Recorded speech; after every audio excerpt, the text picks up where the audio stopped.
Asia की दूसरी सबसे बड़ी बावड़ी जो 9 मंजिल की है, जिसकी गहराई 250 फीट है। आखिर इतनी गहरी क्यों बनाई गई, जब यहाँ के आसपास पानी केवल 100 फीट पर ही निकल आता था। यह बावड़ी विक्रम संवत 1740 में यानी साल 1796-1797 में राजा महासिंह द्वारा बनवाई गई। लेकिन सवाल यह है, आखिर इसे बनवाने की जरूरत क्यों पड़ी। इस बावड़ी की गहराई तक पहुंचने के लिए 150 सीढ़ियां उतरनी पड़ती हैं और इसी वजह से इसे यहाँ के लोग पाताल तोड़ बावड़ी भी कहते हैं। इसे बनाने में उस समय 1,25,000 चांदी के सिक्के खर्च हुए। कहा जाता है कि नीमराणे के किले और इस बावड़ी के बीच एक गुप्त सुरंग है जो आज भी रहस्यमय है।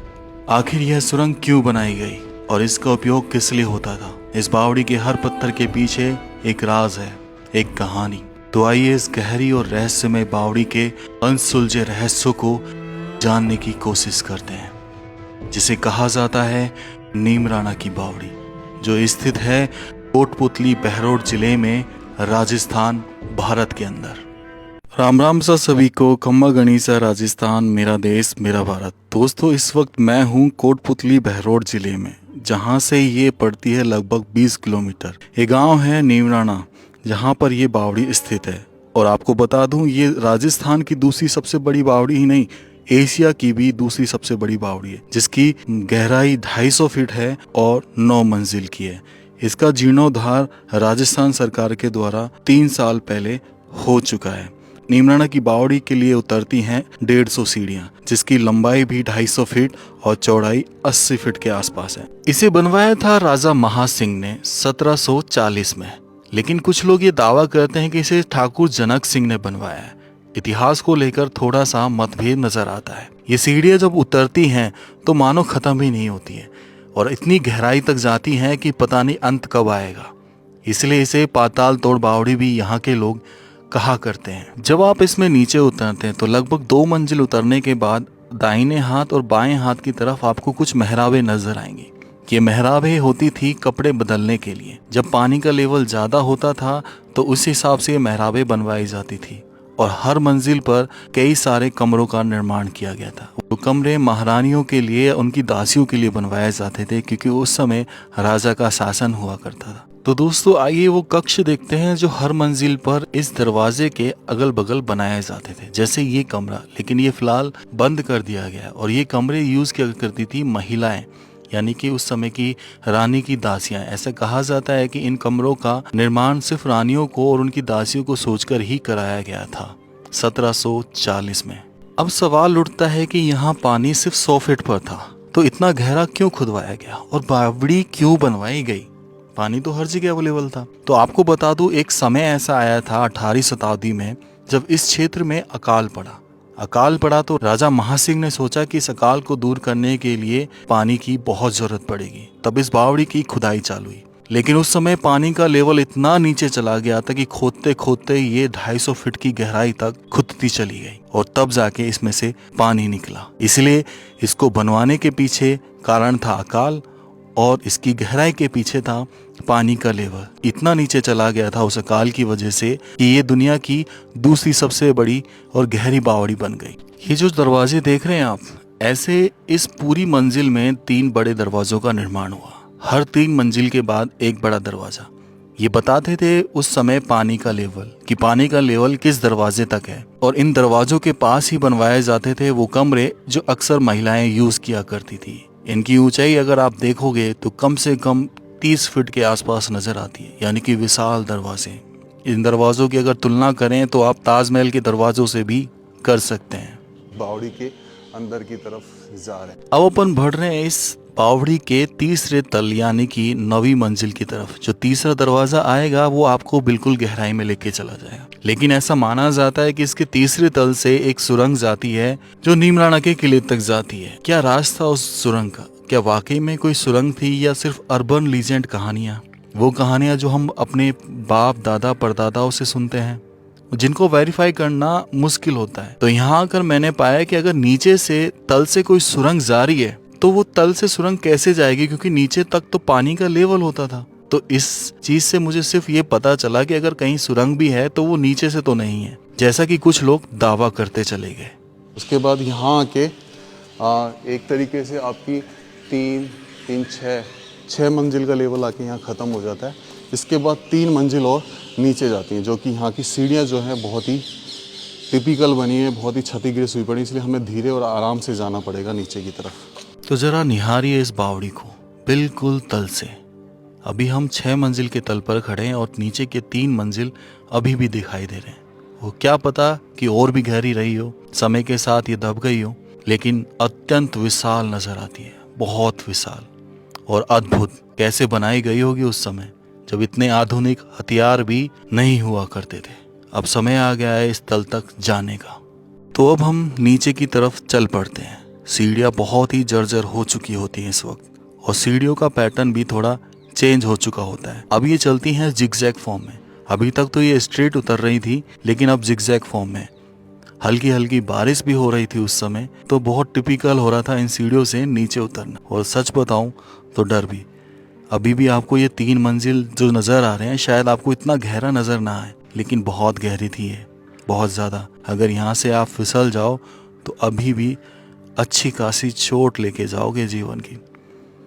और नीचे वो जो तल था जिसको लोग बाग सुरंग बता रहे थे, एक्चुअल में मैं उसे देखने के लिए उत्साहित था। मेरे साथ साथ ये कैमरामैन को भी बहुत टिपिकल हो रहा था, क्योंकि मैं तो चल रहा था देख के और कैमरामैन को शूट भी करना था। अब यहाँ से सीधा नीचे उतरती हैं, और ये जो साइड में आपको मेहराबें दिख रही हैं, जब इसका रिनोवेशन हुआ तो शायद इन मेहराबों को बंद कर दिया गया। और इस सामने इस बावड़ी के पीछे स्थित है वो विशाल कुआं जिससे ये बावड़ी कनेक्टेड थी, जिसे खोदा गया था पानी के लिए। उस कुएं को भी हम देखेंगे कि आखिर वो ऊपर से 250 फीट गहरा कुआं कैसा नजर आता है। कमाल। अब हम चल रहे हैं ना,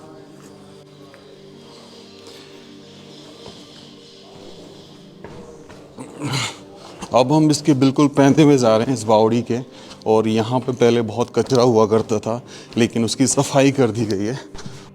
तो चलिए नीचे तो पहुंच गए, और अब मैं आपको बताता हूँ इस सुरंग का सच। आखिर क्या सच है। फिलहाल तो हमें जब हमने देखा इसे तो ये बंद नजर आई।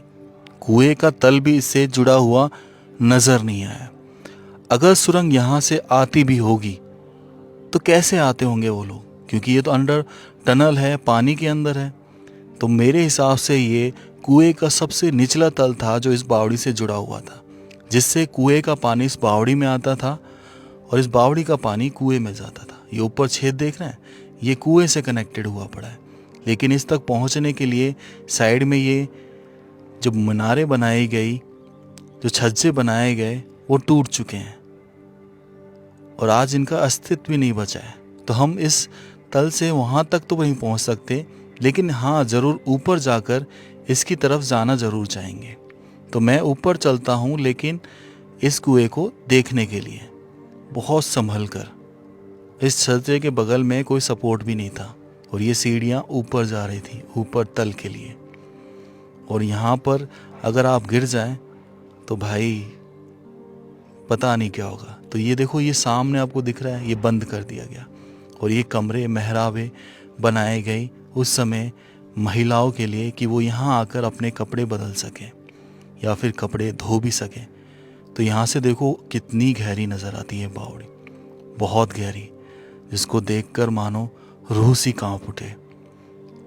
डर इतना लग रहा था कि अगर कहीं कुछ हल्का सा भी हुआ तो आप सीधा नीचे की बजाय ऊपर जाएंगे। लेकिन एक बार यहाँ से निहारना जरूर चाह रहा था मैं इस बावड़ी को। गजब।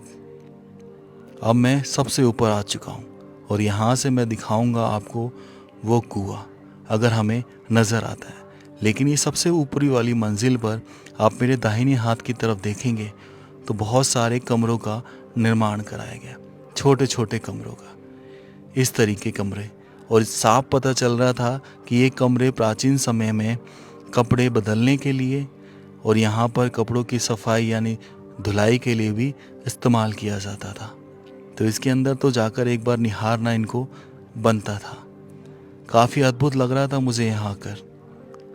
इतना खुश था कि मैंने अपने जीवन का बहुत अच्छा सीन कहूँ या फिर बहुत अच्छा पल यहाँ गुजारा, जितनी भी समय के लिए था ये नमूना बेजोड़ था।